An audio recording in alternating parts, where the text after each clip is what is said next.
안녕하세요. 부산부동산 수다입니다. 11월 12일 1일 브리핑 해보도록 하겠습니다. 반등의 끝이 보인다. 경부선 라인을 따라서 계속 다시 낙폭이 커지는 모습을 보여주고 있고요. 자, 은행권 상생금융인이 뭐니 계속 이야기가 나오고 있는데 은행권에 굉장한 압박을 가하는 모양새입니다.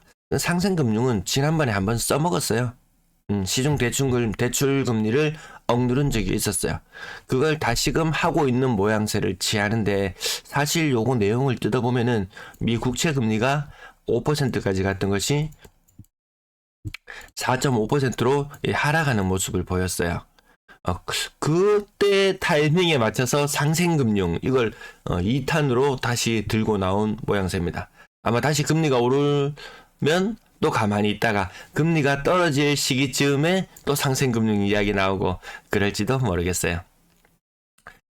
자, 11월 10일자로 소규모 주택 가지고 있는 분들, 내 집 없는 걸로 쳐줄게. 청약해라. 요렇게 나오고 있습니다. 청약 경쟁률 부풀리기 위한 수단으로 이용하려는 것이 아닌가.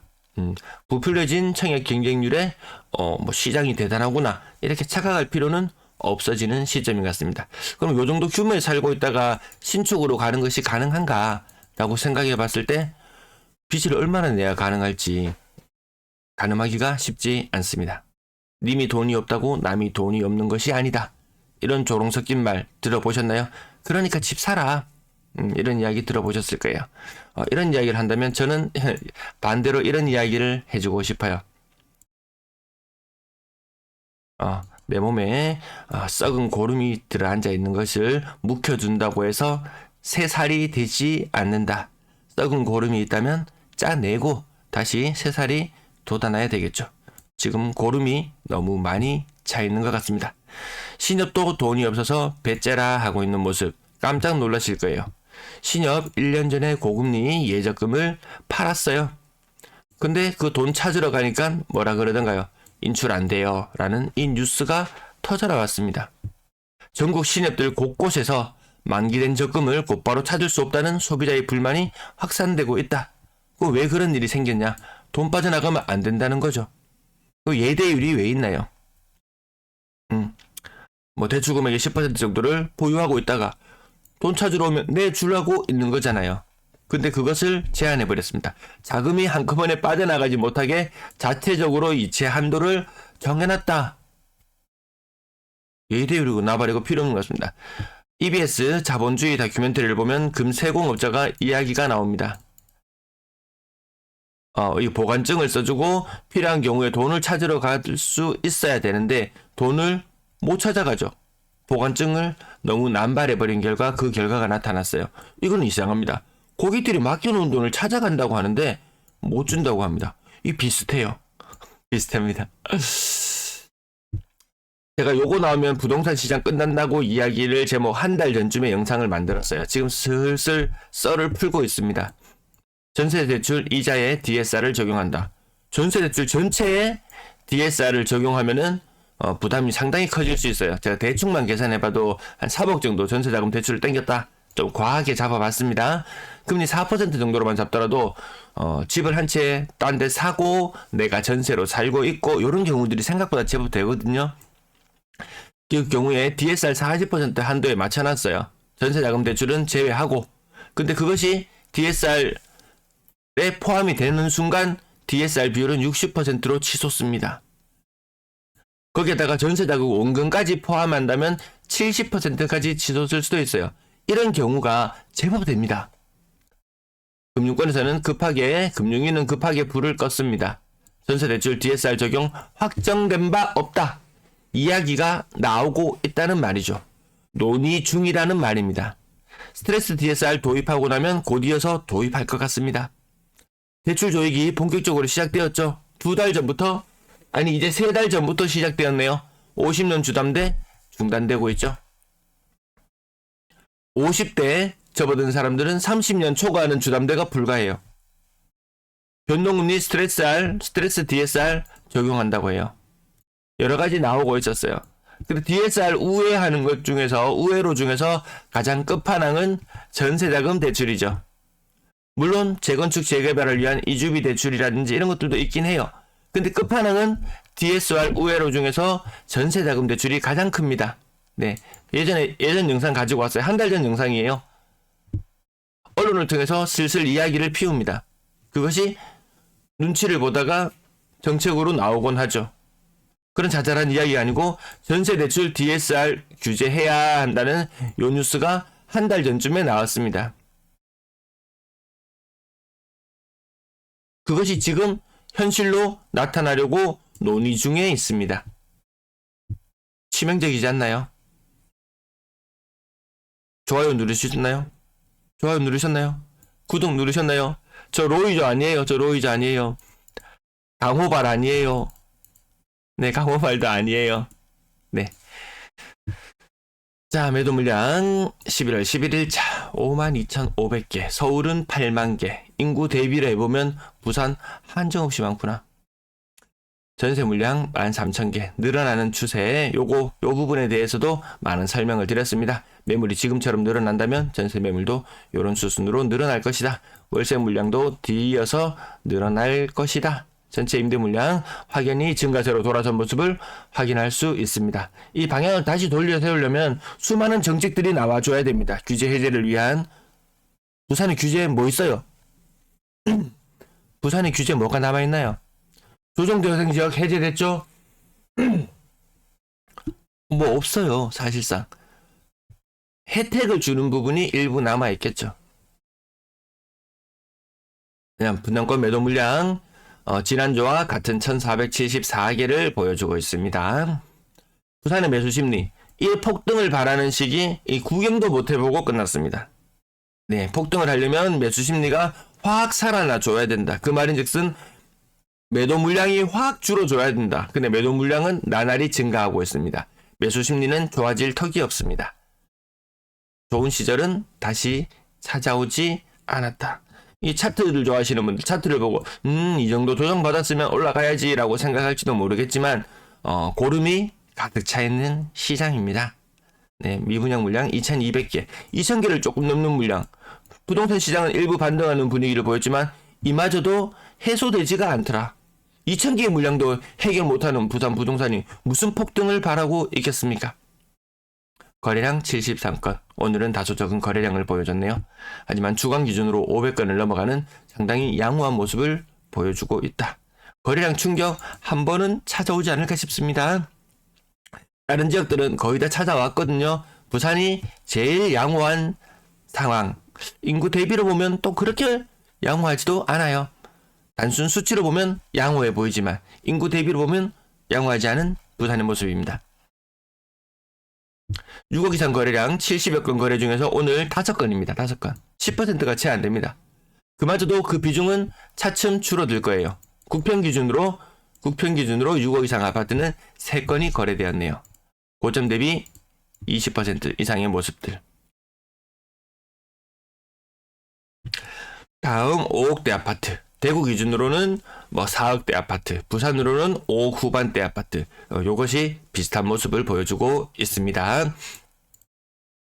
오늘은 20%가량 하락하는 모습도 보여주고요. 장정동, 금정산, SK뷰 같은 경우는 7억 8천까지 갔던 것이 5억 6천.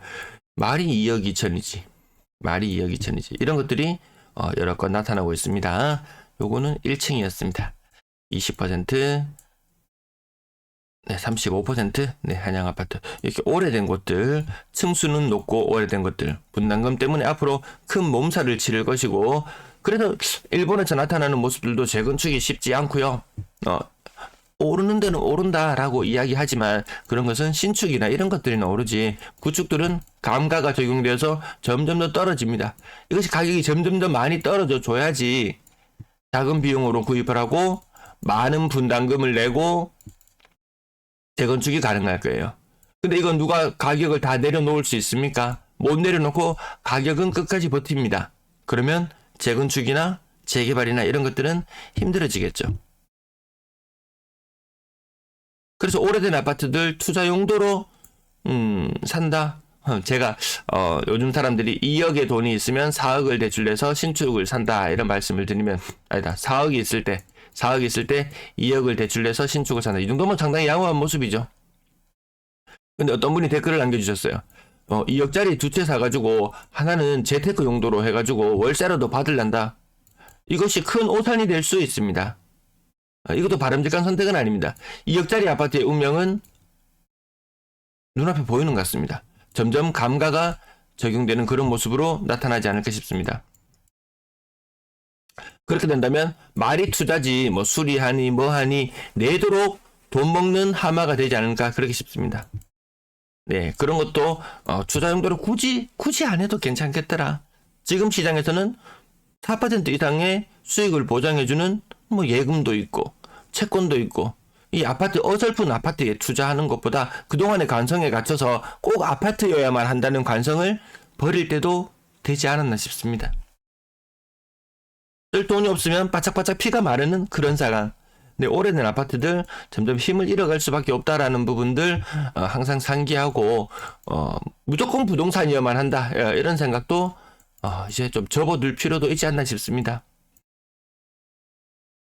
부동산 불패론, 옆에서 누가 땅을 사고 누가 집을 사고 돈을 벌어놓은 모습을 지켜봐온 그동안의 모습, 인구가 지속적으로 늘어나고 경제는 지속적으로 성장하는 그런 시기 속에서 가능했던 일들 계속 가능할 수 있을까요?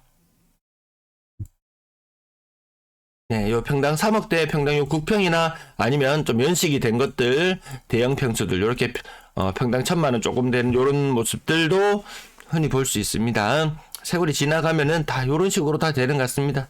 한때는 좀 잘 나갔던 그런 아파트들도 연식이 오래되면서 또 신축에 밀리면서 아무도 그 가격을 기억하지는 않는 것 같습니다. 그 화려했던 모습은 기억하지 않고 다만 가격을 보고 연식이 오래된 곳들이 많구나. 오래된 아파트들이 재개발 층수가 낮은 것들이야. 뭐 재개발 재건축의 이름으로 높은 가격 5억 6억 이상에 거래되는 것들도 나올 수 있지만 고층의 아파트들은 대다수가 힘들 것이다. 물론 언론은 한두 건의 가격이 높은 아파트를 가지고 와서 대서특필하면서 무조건 아파트 투자해야 된다라고 부추길지도 모르지만 대다수는 예외적인 경우입니다. 로또 한 달에 얼마 팔리나요? 이번 주에 보니까 1등이 13명 거의 20억 가까이 받아갑니다. 세전 20억. 그러면 1등 당첨 금액이 260억 정도 된다는 말입니다. 이 전체 복권 판매 금액의 절반 정도일 거예요. 1등 당첨금이. 그러면 복권이 500억 정도 팔리나 봐요.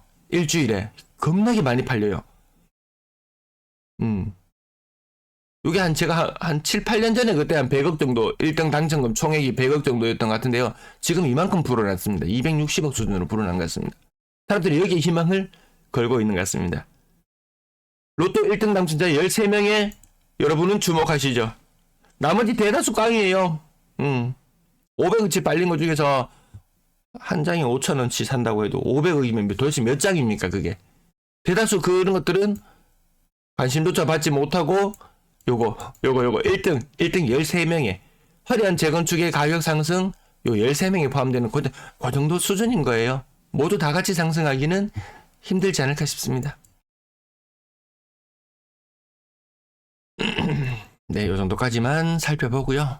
그만 요 3억대 아래로 이제 연식이 오래되면 다 요런 쪽으로 다 낄 수밖에 없다라는 부분. 건당 거래대금. 그렇다고 또 신축하고 너무 목매일 필요도 없다.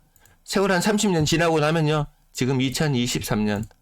한 30년 지나고 나면은 한 2050년쯤 되고 나면은 지금 신축이나 10년 전에 2013년도의 아파트나 한 30년 지나고 나면은 30년차 아파트냐 40년차 아파트냐 그것만 두고 사람들은 후대 사람들은 그냥 오래된 아파트들이네 그냥 이 정도로 생각하는 정도지.